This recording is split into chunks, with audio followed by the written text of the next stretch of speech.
जय हिंद दोस्तों, कैसे हैं आप सभी। चलिए स्टार्ट करते हैं हिंदी प्रैक्टिस सेट नंबर 4। एक बार फिर से बता देता हूं दोस्तों, ये class RO Allahabad high court SSC GD के लिए है। और दोस्तों, जिस एग्जाम में हिंदी पूछी जाती है उसके लिए 100% मोस्ट इंपोर्टेंट क्वेश्चन है। ठीक है, चलिए स्टार्ट करते हैं। आज की क्लास का पहला क्वेश्चन है, निम्नलिखित में से मध्यम पुरुष का उदाहरण कौन सा है।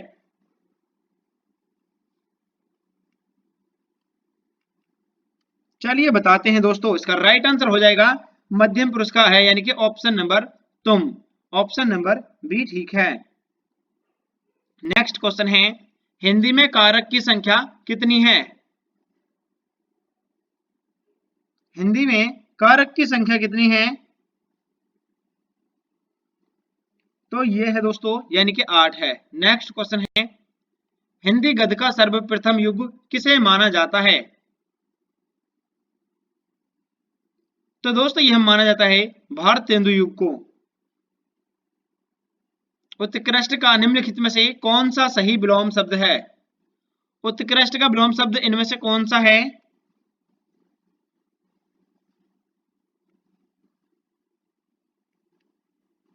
चलिए बताते हैं दोस्तों, इसका राइट आंसर है ऑप्शन नंबर डी ठीक है, निकृष्ट। अरण्य का शाब्दिक अर्थ क्या होता है।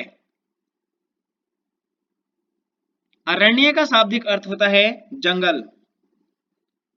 नेक्स्ट क्वेश्चन है, 9 2 11 होना, इसका सही अर्थ क्या है। 9 2 11 होना, इसका सही अर्थ होता है सरपट भागना। राइट आंसर है ए।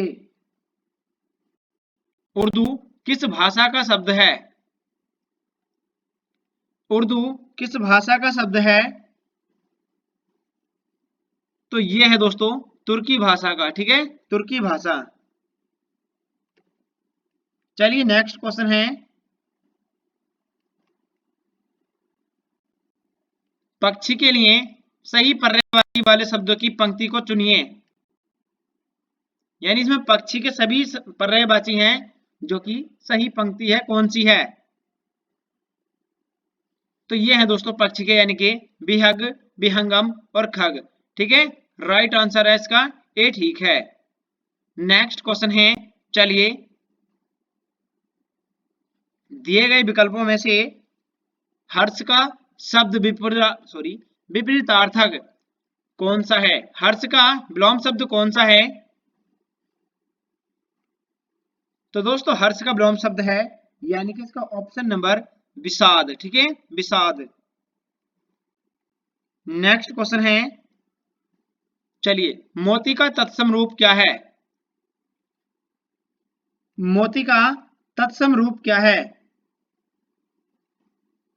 मोती का तत्सम रूप है, यानी कि कौन सा है, मौक्तिक।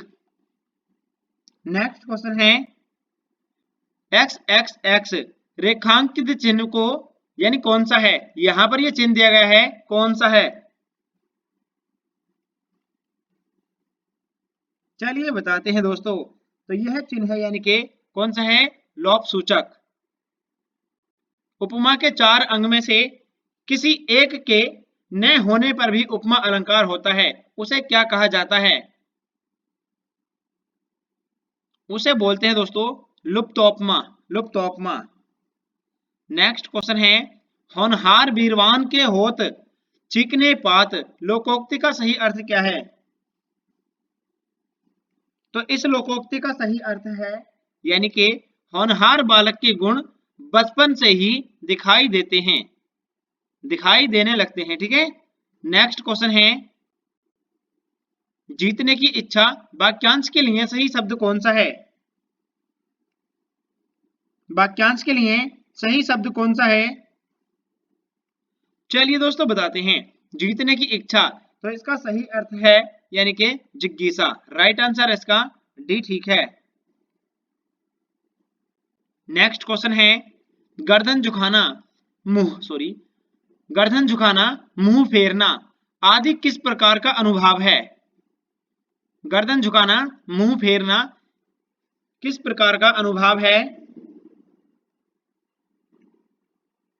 चलिए बताते हैं दोस्तों, तो ये है दोस्तों, यानी कि ऑप्शन नंबर, यानी कि कायिक अनुभाग, ठीक है, ऑप्शन नंबर ए ठीक है। थोड़ा सा सही से लगा दीजिए, ठीक, कोई नहीं। नेक्स्ट क्वेश्चन है, चलिए, रत्नाकर का संधि विच्छेद कौन सा होगा? बताएं सभी साथी। थोड़ा टाइम इसलिए ले रहे हैं ताकि दोस्तों क्वेश्चन याद हो जाए आपको। रत्नाकर का संधि विच्छेद कौन सा है? रत्नाकर का होता है रत्न प्लस आकर, ऑप्शन नंबर ए ठीक है।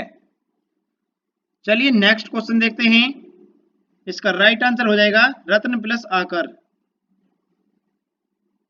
चलिए दोस्तों, ऑप्शन नंबर ए ठीक है। कौन सा वर्ण स्पर्श दंत्य सघोष तथा अल्पप्राण है? बताएं दोस्तों कौन सा वर्ण है? यहां पर ऑप्शन ही कट गया है। चलिए मैं यहां पर लिख देता हूं इसको, ऑप्शन नंबर सी, इस प्रकार से, यानी कि दोस्तों यहां पर लिख लीजिए द, ठीक है। तो यहां पर है दोस्तों ऑप्शन नंबर सी ठीक है। नेक्स्ट क्वेश्चन है, इसको ठीक कर लीजिए, ऑप्शन नंबर द जो है ये दोस्तों यानी कि स्पर्श दंत्य और सघोष अल्पप्राण है, ठीक है। अगला क्वेश्चन है, चलिए नेक्स्ट क्वेश्चन, उपसर्ग रहित शब्द कौन सा है? उपसर्ग रहित शब्द कौन सा है? तो ये है दोस्तों ऑप्शन नंबर कौन सा ठीक है, जल्दी से बताएं सभी साथी। चलिए बताते हैं, इसका राइट आंसर हो जाएगा वित्तीय, ठीक है, वित्तीय। नेक्स्ट क्वेश्चन है, चलिए यहां पर बात की है उपसर्ग रहित, ठीक है, हार, कार और चार ये सभी होता है, लेकिन तिये ये नहीं होता। राइट आंसर है इसका डी। नेक्स्ट क्वेश्चन है, एक राम घनश्याम हित चालक, एक राम घनश्याम हित चातक तुलसीदास उपयुक्त पंक्ति में कौन सा अलंकार है? तो इसमें है दोस्तों यानी कि ऑप्शन नंबर रूपक अलंकार है। नेक्स्ट क्वेश्चन है, जिसकी कोई उपमा ना दी जा सके उसके लिए शब्द होगा। जिसकी कोई उपमा न दी जा सके उसके लिए सही शब्द कौन सा है? तो ये है दोस्तों इसका राइट आंसर हो जाएगा यानी कि अनुपम। नेक्स्ट क्वेश्चन है, चलिए इनमें से अशुद्ध वर्तनी का शब्द कौन सा है?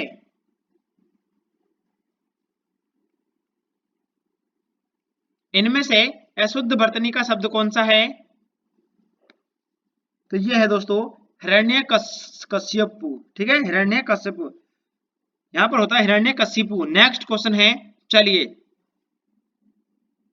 निम्नलिखित शब्दों में से कौन सा शब्द विशेषण है? निम्नलिखित शब्दों में से कौन सा शब्द विशेषण है? यह है दोस्तों अनुशासित। नेक्स्ट क्वेश्चन है, पुल्लिंग स्त्रीलिंग, पुल्लिंग स्त्रीलिंग का कौन सा जोड़ा सही नहीं है? तो ये दोस्तों देव देवी, मामा मामी, गधा गधी, लेकिन कांत कांति ये नहीं है। राइट आंसर है इसका सी ठीक है। निर्वेद किस रस का स्थायी भाव है? निर्वेद किस रस का स्थायी भाव है? तो ये होता है दोस्तों शांत का। हिंदी भाषा को कौन सी लिपि में लिखा जाता है? हिंदी भाषा को कौन सी लिपि में लिखा जाता है? तो ये लिखा जाता है देवनागरी लिपि में। छंद के विषम चरणों में 13 है तथा सम चरणों में 11 मात्राएं होती हैं। बताएं दोस्तों कौन सा है? यानी कि विषम चरणों में 13, सम चरणों में 11 मात्रा कौन से छंद में है? इसका राइट आंसर हो जाएगा दोहा, ठीक है। नेक्स्ट क्वेश्चन है, चलिए निम्नलिखित में से कौन सा शब्द तद्भव है? तो दोस्तों तद्भव शब्द इनमें से कौन सा है? चलिए बताते हैं, इसका राइट आंसर हो जाएगा यानी कि छत। मैं श्री रामचंद्र जी के चरण कमल की वंदना करती हूं, रेखांकित शब्द किस समास का उदाहरण है? तो दोस्तों यहां पर रेखांकित शब्द कौन सा है? यह है चरण कमल। ये कौन से समास का उदाहरण है? ये है दोस्तों कर्मधारय का, ठीक है, कर्मधारय। नेक्स्ट क्वेश्चन है, चलिए, निम्नलिखित में से अव्यय है, निम्न में अव्यय है, बताएं दोस्तों कौन सा है? तो दोस्तों इनमें अव्यय है यानी कि आहा, ऑप्शन नंबर सी, ठीक है, आहा। चलिए अगला क्वेश्चन है, वर्तनी की दृष्टि से कौन सा शब्द सही है? वर्तनी की दृष्टि से कौन सा शब्द सही है? वर्तनी की दृष्टि से सही शब्द जो है दोस्तों स्वातंत्र, ठीक है, स्वातंत्र है, ऑप्शन नंबर स्वातंत्र, ऑप्शन नंबर बी ठीक है। चलिए नेक्स्ट क्वेश्चन है, स्वतंत्र नहीं स्वातंत्र, ठीक है, option number B. Next question है, चलिए उसको थोड़ा सा स्किप कर देते हैं, इसको लास्ट में कराऊंगा, ठीक है, चेक कर लेता हूं एक बार, फिर से करा दूंगा इसको। क्वेश्चन नंबर 30 को हाईलाइट कर लीजिए। चलिए, निम्नलिखित में से प्रेरणार्थक क्रिया कौन सी है? इनमें से प्रेरणार्थक क्रिया कौन सी है? यह है दोस्तों बुलवाना। शासकीय पत्र के संदर्भ में कौन सा कथन गलत है?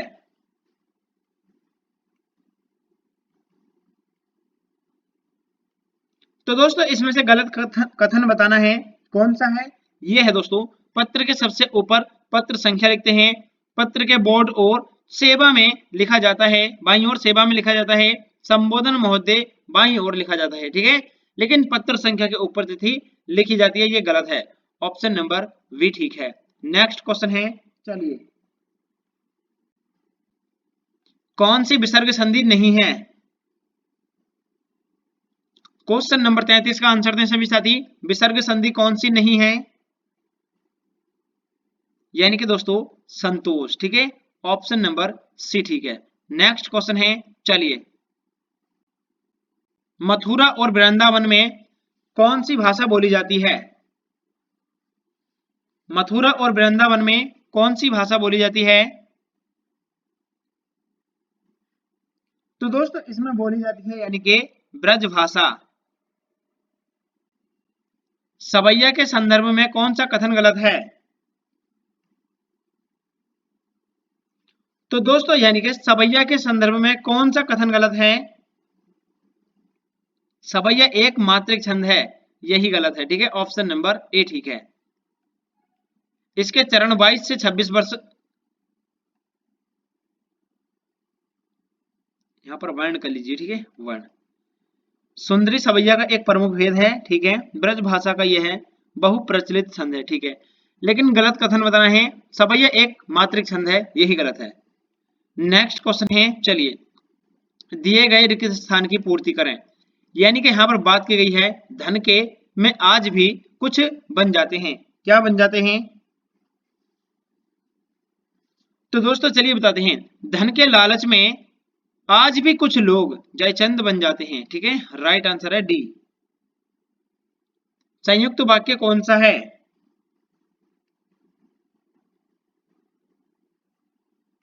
संयुक्त वाक्य कौन सा है?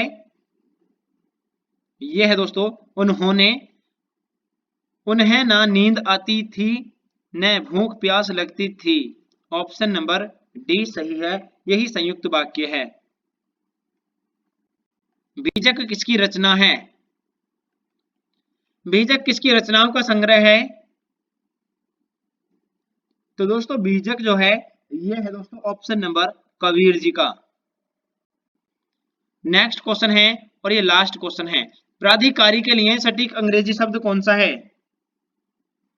प्राधिकारी के लिए सटीक अंग्रेजी शब्द कौन सा है? तो ये है दोस्तों अथॉरिटी, अथॉरिटी, ठीक है। इनमें से बहुब्रीहि समास कौन सा है? सभी साथी चैनल को सब्सक्राइब कर लीजिए और क्लास को लाइक भी कर दीजिए दोस्तों। बहुब्रीहि समास का उदाहरण कौन सा है? यह है दोस्तों कुसुमायुध, कुसुमायुध, ठीक है, ऑप्शन नंबर ए सही है। चलिए मिलते हैं अगली क्लास में। जय हिंद साथियों।